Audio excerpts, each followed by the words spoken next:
welcome. My name is Chris from christopherhole.com and welcome to this video where we're going to be making a little bit more sense of scoliosis, because I know there's a lot of people out there that have questions about scoliosis.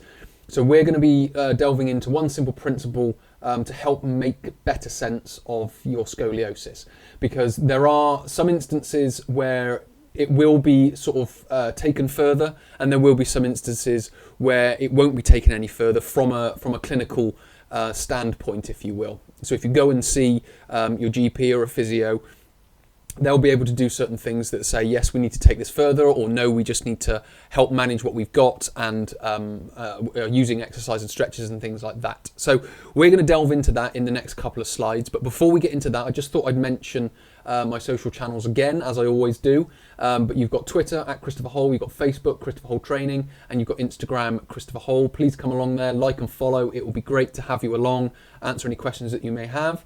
Alternatively, come along to the website, christopherhole.com/join, pop your name and your email address in, sign up to the newsletter. It'd be great to have you there. It's all video content. We try and cover as much as we can with regards to health and fitness.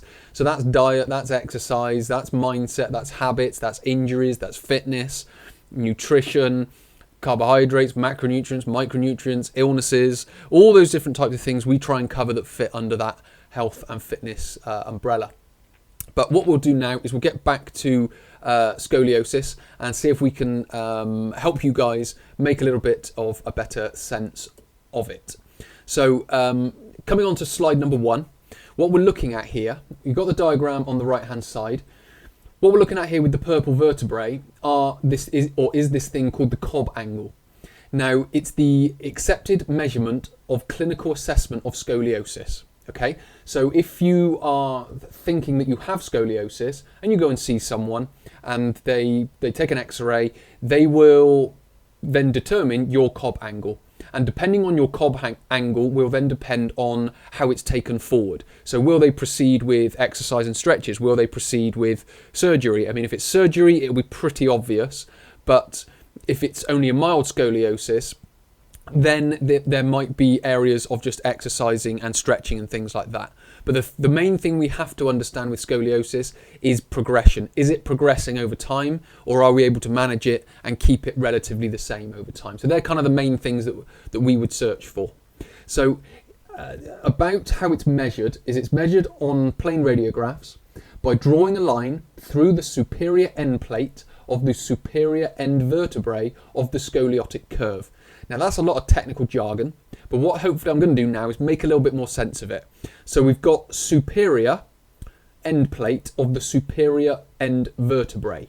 So superior obviously means on the top of, so it's the top vertebrae, so it's the top end plate, so the top line here on the top vertebrae of the scoliotic curve. The scoliotic curve is there, that's the top vertebrae, and that's the top end plate of it. So they'll draw a straight line down through here. And then what they also do is the inferior one. So they do the exact same as it says here, and another line through the inferior end plate of the inferior-most vertebrae of the same scoliotic curve. So there's the bottom end plate, which is the inferior one, and there's the inferior line of it. So they then draw a straight line through there. So they then got two lines. You've then got two 90-degree lines that come off that. And where those lines intersect, you've got the Cobb angle. Okay, so hopefully that should then make a little bit more sense. Now, this isn't in place, or I'm not teaching you this or sharing this in a video for you to diagnose yourself. It's there to help you understand the potential jargon or the potential information that you'll get told or informed about when you go and see someone. So that's what the Cobb angle is, and that's how they find it. What we've then got in this slide is how it's categorized. So the primary goal of treating scoliosis is to stop the progression. So it will then be a case of going back for these radiographs over time to be able to measure this Cobb angle. Now, from a Cobb angle from 0 to 10 degrees, they won't necessarily take much further. They obviously will inform you of it. They may give you certain advice and certain things to think about with regards to exercises and stretches. But they won't necessarily take it any further with regards to clinical treatment, if you will. When we then come on to 10 to 15 degrees, this is where it gets considered scoliosis. So this is where they'll say, okay, you have scoliosis, and then it's just what degree you have. So 0 to 15 degrees usually requires no active treatment. 15 to 25 degrees is monitored regularly. 25 to 40 degrees receives non-operative treatment, and then 45 degrees plus is a surgery is considered. So what we then have is the non-operative treatment. So that includes electrical stimulation, exercises, chiropractic manipulation, scoliosis intensive rehabilitation, and brace treatment. So you can start to see as it gets more severe, they then start to take a little bit in the way of more drastic action, if you will. So when we are talking 0 to 10, it's not really considered scoliosis, as many people will have some degree of curvature to their spine. When we get on to 15 to 20 degrees, this is the point where a sort of a trainer or a physio would be able to come in and show certain stretches and certain exercises that may not be diagnosed or may not be referred to from a GP or a consultant or a doctor or anything like that. So that might just be something that you do off your own back. As it then starts to get a little bit more severe, it then starts to become a little bit more monitored. You may then get a referral to a physio or to a trainer to be able to stretch and strengthen certain muscles, work on posture, certain things like that. But when it gets to obviously more severe, this will be a lot more noticeable as well. So it won't be something you're thinking, oh, maybe haven't I? This will be something that will be quite obvious, 25 to 40 degrees of curvature in the spine, and it will be to some degree quite obvious to just look at you, but it's always good to have this Cobb angle.